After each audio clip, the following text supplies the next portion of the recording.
Good morning, students. This is your English class.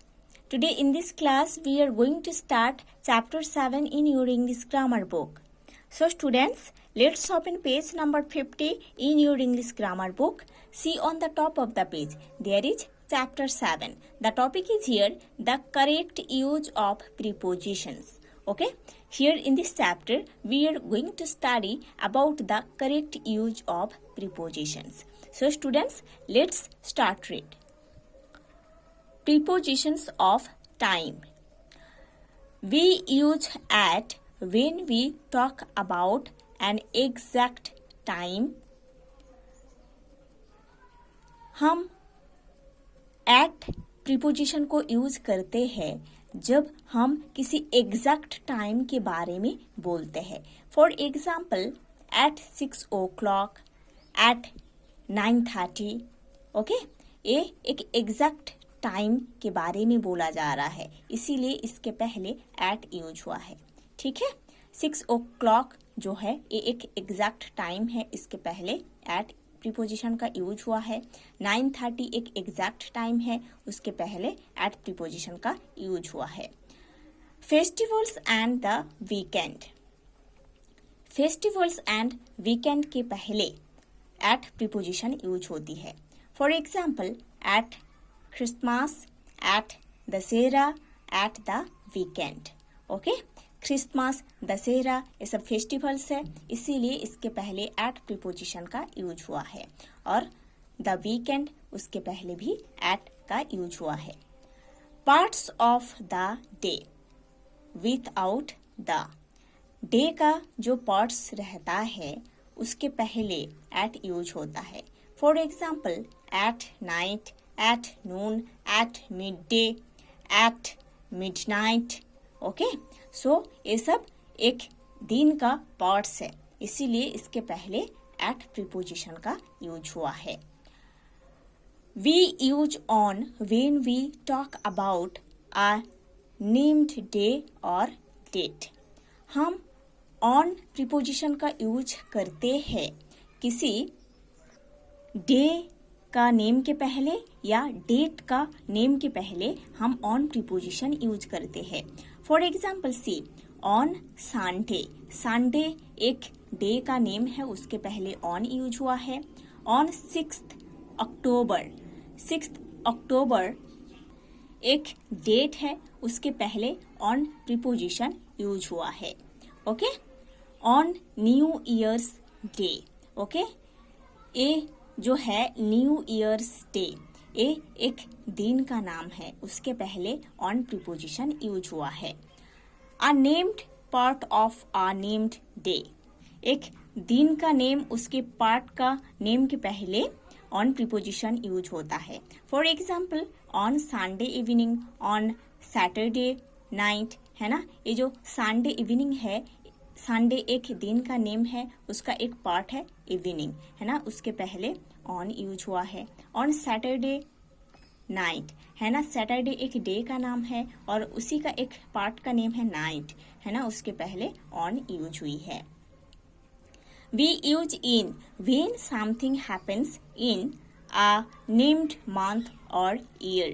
Okay, हम इन preposition का use करते हैं जब किसी इंसिडेंट्स होता है किसी महीने में, किसी ईयर में, उसके नाम से पहले उसके नाम के पहले हम इन प्रीपोजिशन यूज करते हैं. किसी मंथ या किसी ईयर के नाम से पहले हम इन प्रीपोजिशन यूज करते हैं. For example, in June, in 1996. Okay, June is the name of a month, है ना, उसके पहले इन प्रीपोजिशन यूज हुई है. जून एक महीना का नाम है, इसीलिए उसके पहले इन प्रीपोजिशन यूज हुआ है. 1996 एक ईयर का नाम है, उसके पहले इन प्रीपोजिशन यूज हुआ है. अ सीजन और सेंचुरी. सीजन और सेंचुरी के पहले इन प्रीपोजिशन यूज होता है. इन समर, है ना, समर एक सीजन है, उसके पहले इन यूज हुआ है. In the 20th century. 20th century जो है वो एक सेंचुरी का नाम है, इसीलिए उसके पहले इन प्रीपोजिशन यूज हुआ है. We use in for parts of the day with the. Okay, हम इन प्रीपोजिशन यूज करते हैं डे का एक पार्ट के साथ जिसके साथ दा भी रहता है। ओके, इन द मॉर्निंग ये डे का एक पार्ट है, इन द इवनिंग ये भी डे का एक पार्ट है। Okay, definite periods of time, definite periods of time के पहले हम इन प्रीपोजिशन यूज करते हैं। See the example, in 5 minutes. 5 minutes एक डेफिनाइट टाइम है, एक डेफिनाइट टाइम के बारे में बोला जा रहा है, इसीलिए इन यूज हुआ है इसके पहले।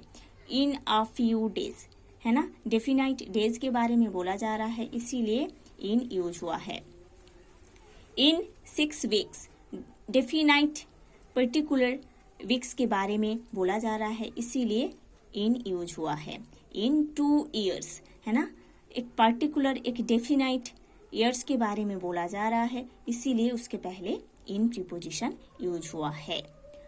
But we don't use at, in, on with this morning, week, year etcetera, last month, August, week etcetera, next Monday, year, week etcetera, every day, week, month etcetera.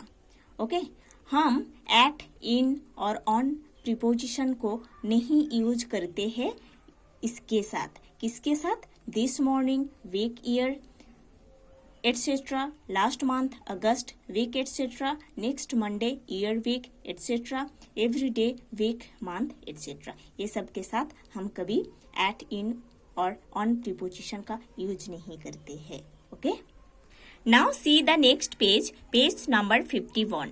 Okay, see prepositions of place. Here we have to study about the preposition of place. Okay, let's start. We use at when we talk about a point in space. हम at preposition use करते हैं जब हम किसी space या place का point को mention करते हैं। For example see at the end of the road, है ना, at the end of the road, road का जो एंडिंग है उधर, है ना, ये एक पॉइंट ऑफ प्लेस है, उसके पहले एट यूज हुआ है। एट द एयरपोर्ट, है ना, एट द एयरपोर्ट, एयरपोर्ट में, सो ये भी एक पॉइंट ऑफ प्लेस है, स्पेस है, इसीलिए उसके पहले एट प्रीपोजिशन यूज हुआ है। A person's home, a place of work और स्टडी।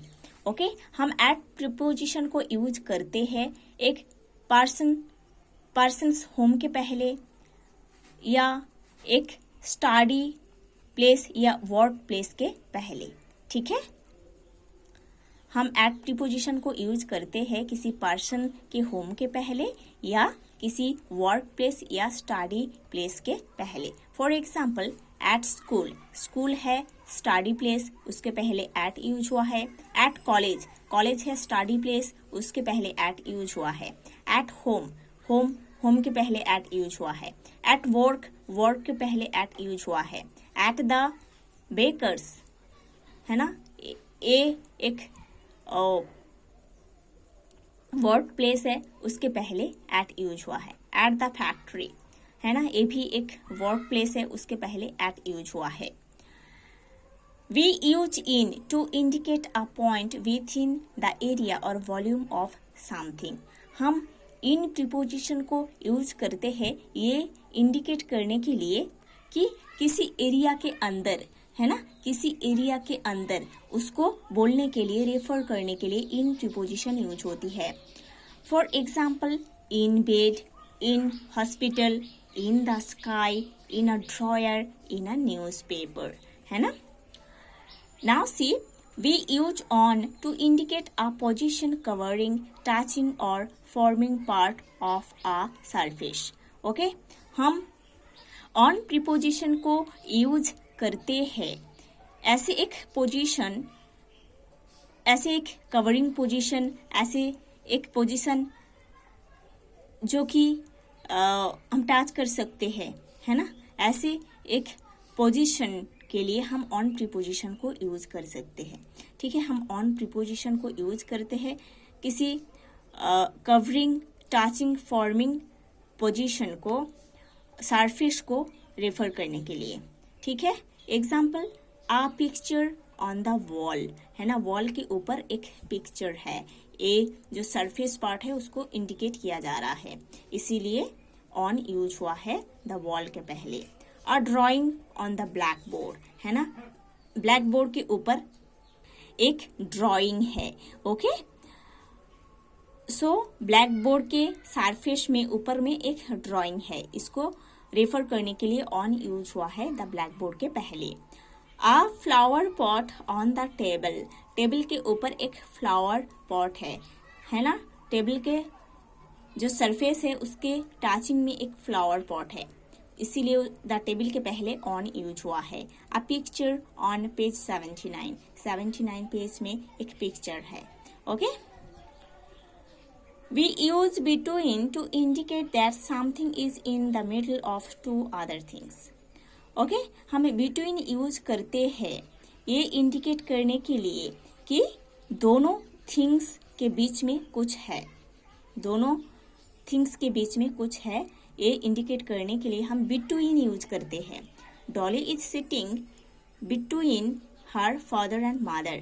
डॉली अपने मम्मी पापा के बीच में बैठी है ना। सो डॉली का पोजीशन कहाँ पर है, अपने मम्मी और पापा दोनों के बीच में है, इसीलिए इधर बिटवीन यूज हुआ है, ठीक है। We use among to indicate that something is in the middle of 3 और मोर अदर थिंग्स। हम अमंग को यूज करते हैं ये रेफर करने के लिए कि कुछ है 3 और 3 से ज्यादा थिंग्स के अंदर, ओके। जैसे कि हम पढ़े हैं कि 2 थिंग्स के अंदर बीच में कुछ है, उसको रेफर करने के लिए बिटवीन यूज होता है। 2 से ज्यादा, 3 और 3 से ज्यादा और भी, है ना, कुछ थिंग्स के अंदर कुछ है, कुछ थिंग्स के बीच में कुछ है। 3 और 3 से ज्यादा थिंग्स के बीच में कुछ है, उसको रेफर करने के लिए अमंग प्रीपोजिशन यूज होती है। For example, the teacher is standing among the students. Teacher students के बीच में खड़े है ना। टीचर स्टूडेंट्स के बीच में खड़े हैं। स्टूडेंट्स बहुत सारे स्टूडेंट्स है ना, स्टूडेंट्स लोगों के बीच में टीचर खड़े हैं, इसीलिए among यूज हुआ है। Next to indicates a position immediately to one side of something. Okay? Next to use होता है किसी थिंग्स के वन साइड का जो पोजीशन है उसको इंडिकेट करने के लिए।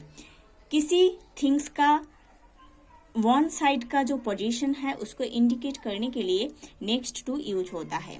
Example, Dolly and her mother are sitting next to each other. Dolly and her mother are sitting next to each other. Dolly और उसके मम्मी एक दूसरे के साइड में बैठे हैं। Some other prepositions of place are under, in front of, behind, over, above, below, beside, opposite, near, next to.